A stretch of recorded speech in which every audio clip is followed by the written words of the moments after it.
A lot of people just look at their monthly mortgage payment as another expense. But if you can shift your mindset a little bit, I can show you some strategies that you can use to refinance your mortgage and beef up your retirement plan and your savings for the future. In today's lesson, I'm going to go over all these strategies and exactly how they can help you.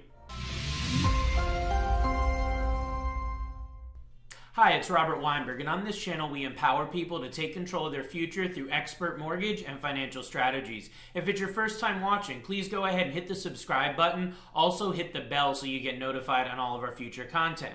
Here today, we're going to talk about refinancing to fund a retirement plan. Really what we're talking about here is pre-retirement planning when you're 3 to 10 years out from retirement. I did another video a couple months back about refinancing strategies when you're going into retirement. We talked about reverse mortgages and other things. But here we're going to be focused on forward mortgages and pre-retirement planning when you're at least 3 to 10 years or more out from retirement and how you can beef up that retirement fund. So all these strategies are really going to encompass lowering your overall expenses and lowering your monthly payments, and then using that savings to turbocharge your retirement plan, whether that be a 401k, IRA, or other investments that you may have for the future. So there's a couple different ways that we can do this. The first strategy is going to be rate and term refinancing. This is either going to entail lowering your monthly mortgage interest rate so that your payments will go lower, or re-amortizing your loan. And an example of re-amortization would be, let's say you have 10 years left on your mortgage, you've been paying it down quite a bit, built up some equity. We can go then and re-amortize your loan, maybe put you back onto a 15-year, 20-year, or longer amortization, and that's gonna give you a huge amount of monthly savings in most cases. It can be upwards of $500, $1,000 or more a month, depending on how big your monthly mortgage payment and your balance is. But that will give you this huge nut that you can then use to redirect to this retirement fund that'll really help you get caught up if you're not already maxing out your retirement savings. The next thing is going to be debt consolidation. So like we've talked about in many other videos here, debt consolidation refinancing is one of the most optimal strategies you can use to lower your monthly expenditures.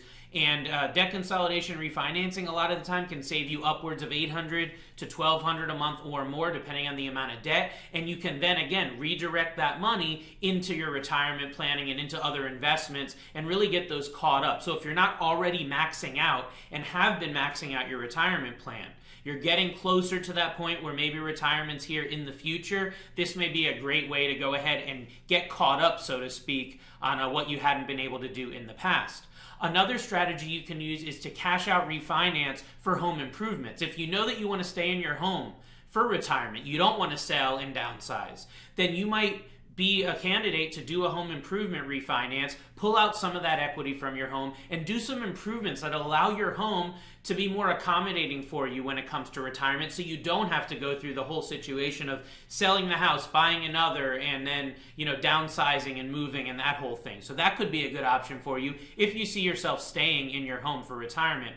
And then the last strategy I want to talk about here is going to be cashing out to avoid less favorable debt. Now, this is a little bit more of an advanced strategy. What you're going to want to look at with this is if you have in the future a new loan you're going to need to take out. Maybe it's a personal loan, maybe it's an auto loan, and I'll use the auto loan as an example. You want to look at what is your payment going to be on that future loan. In the auto loan example, let's say you're going to buy a vehicle and your new payment's going to be approximately $400 a month. Well, what we want to look at is, what if you were to refinance your property and pull cash out from the equity in your home instead of taking another less favorable loan?